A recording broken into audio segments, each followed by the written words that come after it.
ಇವಾಗ ನೀವು ನೋಡಿರೋದು OCDಯ symptoms. OCD ಎಂದರೆ ಆಬ್ಸೆಸಿವ್ ಕಂಪಲ್ಸಿವ್ ಡಿಸಾರ್ಡರ್. OCD ಒಂದು ಮಾನಸಿಕ ಕಾಯಿಲೆ.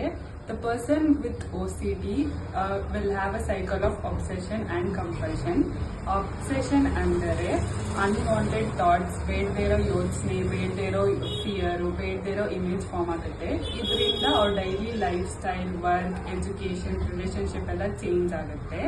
ಕಂಪಲ್ಷನ್ ಅಂದರೆ ಈ ಬೇಡದೇ ಇರೋ ಯೋಚನೆ, ಫಿಯರ್ನ ಪಾರ್ ಮಾಡುವ ಕ್ರಿಯೆಗಳು. ಇದು ಈ ಆಗೋ ಫಿಯರು, ಆಂಗ್ಸೈಟಿನ ರೆಡ್ಯೂಸ್ ಮಾಡುತ್ತೆ. ಹಾಗಾಗಿ OCD ಬರೀ ಕ್ಲೆನ್ಲಿನೆಸ್, ಆರ್ಗನೈಸ್ಡ್ ಅಲ್ಲ, ಅದು ಪರ್ಸಿಸ್ಟೆಂಟ್ ಆಗಿ ಆಕಾರ ಆಗೋದು, ಟೈಮ್ ಕನ್ಸ್ಯೂಮ್ ಮಾಡೋದು, ಮತ್ತೆ ಇದು ಕಂಟ್ರೋಲ್ ಮಾಡ್ಕೊಳಕ್ ಆಗದೆ ಇರೋದನ್ನ OCD ಅಂತಾರೆ. Understand their feelings and avoid criticizing them. ಸುಮ್ಮನೆ ಬಿಡು ಎಂದು ಹೇಳಬೇಡಿ, ಚಿಕಿತ್ಸೆ ಬರೆಯಲು ಪ್ರೋತ್ಸಾಹಿಸಿ. ಸಣ್ಣ ಸುಧಾರಣೆಗಳನ್ನು ಮೆಚ್ಚಿ ಮತ್ತು ಪ್ರೋತ್ಸಾಹಿಸಿ. Common obsessions are checking, fear of contaminations, need for order, fear of causing harm, unwanted sexual thoughts, religions and moral thoughts. Checking, did I lock the door? ಅಂದರೆ ಇವಾಗ ಬೀಗ ಹಾಕಿದ್ದೇನೆ ಅಂತ ಇರುತ್ತೆ, ಆದರೆ ಅವರಿಗೆ ಮತ್ತೆ ಮತ್ತೆ ಬೀಗ ಹಾಕಿದ್ದೀನಾ ಇಲ್ಲ ಅಂತ ಪರೀಕ್ಷೆ ಮಾಡುತ್ತಾರೆ. ಫಿಯರ್ ಆಫ್ ಕಂಟ್ಯಾಮಿನೇಷನ್ಸ್ ಅಂದರೆ ಲೈಕ್ ಅವರು ಕೈಯಲ್ಲಿ ಕೊಳೆ ಇರುತ್ತೆ, ಅದು ಹ್ಯಾಂಡ್ ವಾಶ್ ಮಾಡಿದ ನಂತರನೂ ಅವರ ಕೈಯಲ್ಲಿ ಇನ್ನೂ ಕೊಳೆ ಇದೆ ಅಂತ ಎಣಿಸುವುದು. ಆಮೇಲೆ ನೀಡ್ ಫಾರ್ ಆರ್ಡರ್ ಅಂದರೆ this books are not in the right order, like the person feels uncomfortable until it is a perfect. ಆಫ್ ಕಾಸಿಂಗ್ ಅಂದರೆ ಇವಾಗ ನಾವು ಗ್ಯಾಸನ್ನು ಆಫ್ ಮಾಡಿದ್ದೀವಾ ಇಲ್ವಾ, ಮತ್ತೆ ಮತ್ತೆ ಅವರಿಗೆ ಲೈಕ್ ಏನಾಗ್ಬಿಡುತ್ತೆ, ನನ್ನಿಂದ ತೊಂದರೆ ಏನಾಗುತ್ತೆ ಅಂತ ಬರ್ತಾ ಇರುತ್ತೆ. ಇವನ್ ಅವರು ಆಫ್ ಮಾಡಿದರೂ ಕೂಡ ಅವ್ರಿಗೆ ಒಂದೊಂದು ಬರ್ತಾನೆ ಇರುತ್ತೆ, ಪ್ರಶ್ನೆ ಬರ್ತಾನೆ ಇರುತ್ತೆ, ನಾನು ಮಾಡಿದ್ದೀನಾ ಇಲ್ವಾ, ಅದು ಸ್ವಿಚ್ ಆಫ್ ಮಾಡಿದ್ದೀನಾ, ಕನ್ಫರ್ಮ್ ಆಗಿದೆಯಾ ಇಲ್ವಾ ಅಂತ ಹೇಳ್ತಾ ಇರ್ತಾರೆ. ಆಮೇಲೆ ರಿಲಿಜನ್ಸ್ ಆ್ಯಂಡ್ ಮಾರಲ್ ಥಾಟ್ಸ್ ಅಂದರೆ ಇವಾಗ ನಾನು ಏನಾದರೂ ಬೇಡ್ಕೊಂಡಿದ್ದೀನಿ ದೇವರ ಹತ್ರ, ಅದು ಕರೆಕ್ಟಾಗಿದೆಯಾ ಇಲ್ವಾ, ಲೈಕ್ ಏನಾದರೂ ತಪ್ಪು ಮಾಡಿದ್ದೀನಾ ಇಲ್ಲ ಏನಾದರೂ ತಪ್ಪಾಗಿ ಬೇಡ್ಕೊಬಿಟ್ಟಿದ್ದೀನಾ ಎಲ್ಲರ ಬಗ್ಗೆನೂ, ಆ ಥರ. Like this thoughts like the person keep worrying about the religions ಬಗ್ಗೆ, ದೇವ್ರ ಏನಾದರೂ ನಂಬಿಕೆ ಇದ್ರ ಬಗ್ಗೆ ಯೋಚನೆ ಮಾಡ್ತಾರೆ.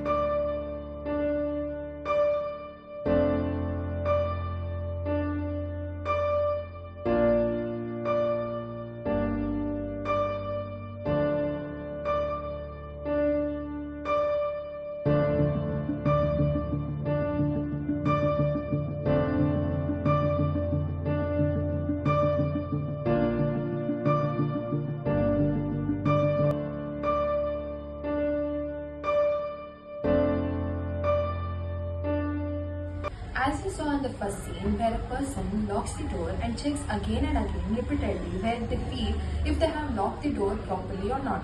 And the second scene, where we see a person organizes the things as she wants and changes the places of the things according to what her satisfaction level is. So these are some of the symptoms of OCD.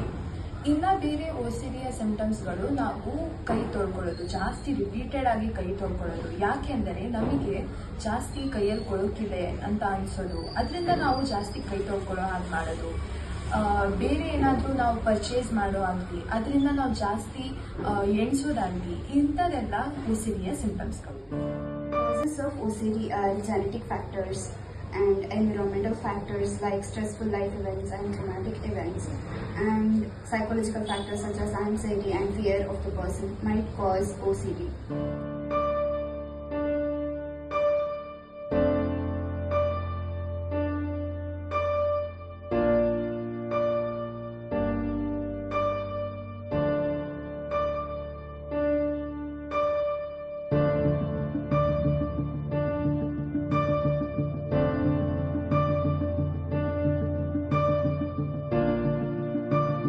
For OCD. ಈ ವಿಡಿಯೋಲಿ ನೋಡಿದ ಹಾಗೆ ನೀವು ಒಬ್ಬ OCD patient psychiatrist ಅಥವಾ psychologist ಹತ್ರ ಬರ್ತಾರೆ. Psychiatrist medications prescribe ಮಾಡ್ತಾರೆ. ಆಮೇಲೆ ಸೈಕಾಲಜಿಸ್ಟ್ ಹತ್ರ ಬಂದರೆ ಸೈಕೋ ಎಜುಕೇಟ್ ಮಾಡ್ತಾರೆ, ಕೌನ್ಸಿಲಿಂಗ್ ಮಾಡ್ತಾರೆ. ಆಮೇಲೆ ಮೇಜರ್ ಆಗಿ CBT ಯೂಸ್ ಮಾಡ್ತಾರೆ. ಸೈಕೋ ಎಜುಕೇಷನ್ ಅಂತಂದರೆ ಏನಂದರೆ ಪೇಷಂಟು ಮತ್ತು ಅವರ ಫ್ಯಾಮಿಲಿ ಅವರಿಗೆ ಅದ್ರ ಬಗ್ಗೆ ಎಜುಕೇಟ್ ಮಾಡೋದಾಗಿರಲಿ, ಅವೇರ್ನೆಸ್ ಮೂಡಿಸೋದಾಗಿರಲಿ ಮಾಡ್ತಾರೆ. OCD ಅಂದರೆ ಏನು ಅಂತ ತಿಳಿಸ್ತಾರೆ. ಆಮೇಲೆ CBT ಅಂದರೆ CBT is a cognitive behavioral therapy. It is a psychological treatment where it helps the patient to identify and prevent unhelpful thoughts and behavior. The major technique used in CBT is ERP. ERP is exposure and response prevention. Here, for example, if a person touches the door and he is stopped from washing his hands immediately, this is called as response prevention. So finally, CBT helps decreases anxiety and it helps reduce the urge to perform the compulsive behavior.